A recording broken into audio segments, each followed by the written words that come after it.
Imagine driving a car with 600 horsepower. No traction control. No stability systems. No electronic safety net. Just your right foot. A mechanical throttle. And 4 narrow tires trying to survive. Decades ago, if you lost control, you didn't get a warning.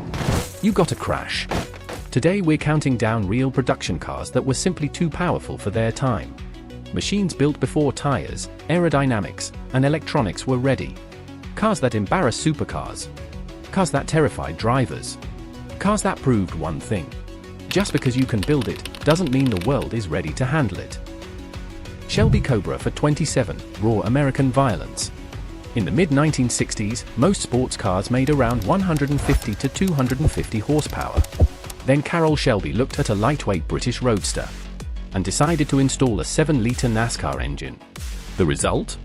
The Shelby Cobra for 27. It produced around 425 horsepower in a car weighing barely 1,050 kilograms, 2,300 pounds. That meant a power-to-weight ratio that rivaled supercars that wouldn't exist for another 30 years. 0 to 60 miles per hour took about 4 seconds. In the 1960s. But straight-line speed was only half the story. The Cobra had no traction control, no stability control, no ABS, extremely short wheelbase, massive torque, bias-ply tires with very little grip. If you touch the throttle too hard in second gear, the rear would instantly step out. Many owners described it as constantly trying to kill you. Even Carroll Shelby himself admitted the 427 Cobra was borderline uncontrollable on public roads. This car wasn't just fast, it was violent. It represented a time when power arrived long before control systems. The Cobra proved one brutal lesson. Engine technology had outrun tire, suspension, and safety technology. And the driver paid the price. Lamborghini Miura, the supercar before supercars. In 1966, Lamborghini revealed something the world had never seen. The Miura, a mid-engine V12 road car. Today that layout is normal. Back then, it was race car architecture in a street vehicle.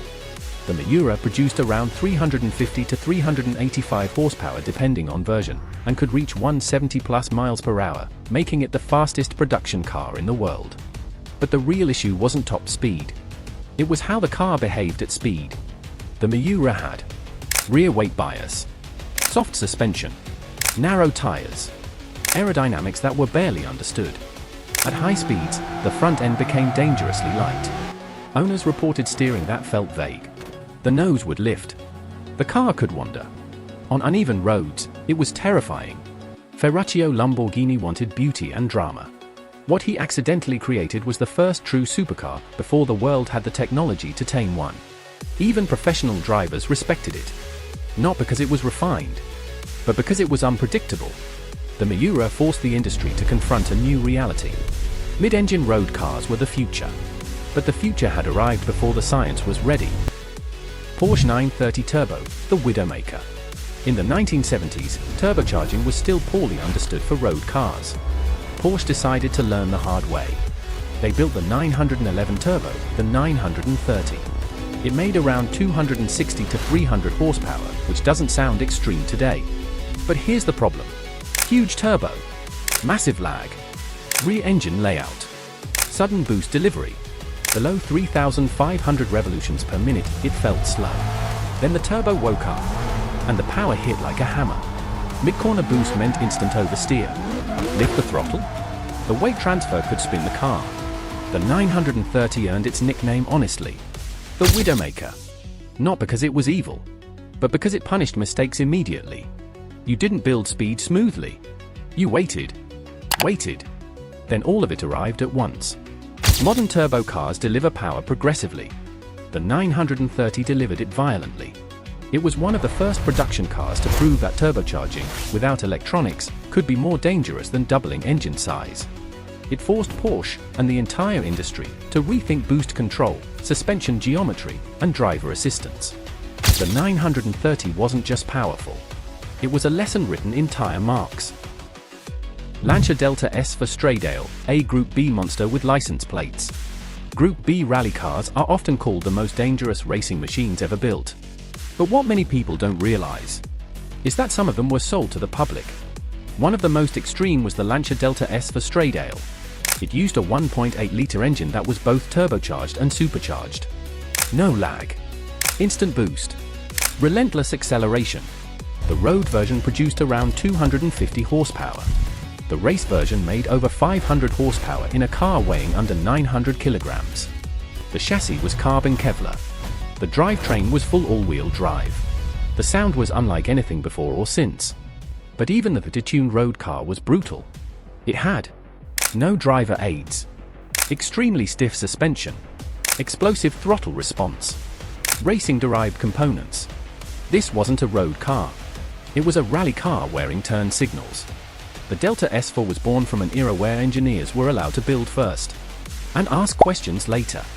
Group B was cancelled after multiple fatal accidents. The S4 became a symbol of excess, a machine that showed what happens when competition outruns responsibility. McLaren F1, a car from the future, built in the 90s. When the McLaren F1 appeared in 1993, nothing like it existed. A naturally aspirated 6.1-litre BMW V12, 627 horsepower, carbon fiber monocoque, central driving position, gold-lined engine bay, over 240 miles per hour top speed, and no traction control, no stability control, just mechanical grip. The F1 became the fastest naturally aspirated production car in history, a record that still stands. But even Gordon Murray, its creator, admitted the car was extreme. It required respect. The F1 wasn't dangerous because it was unstable.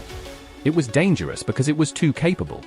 It could reach speeds that road tires, road surfaces, and human reaction times were never designed for.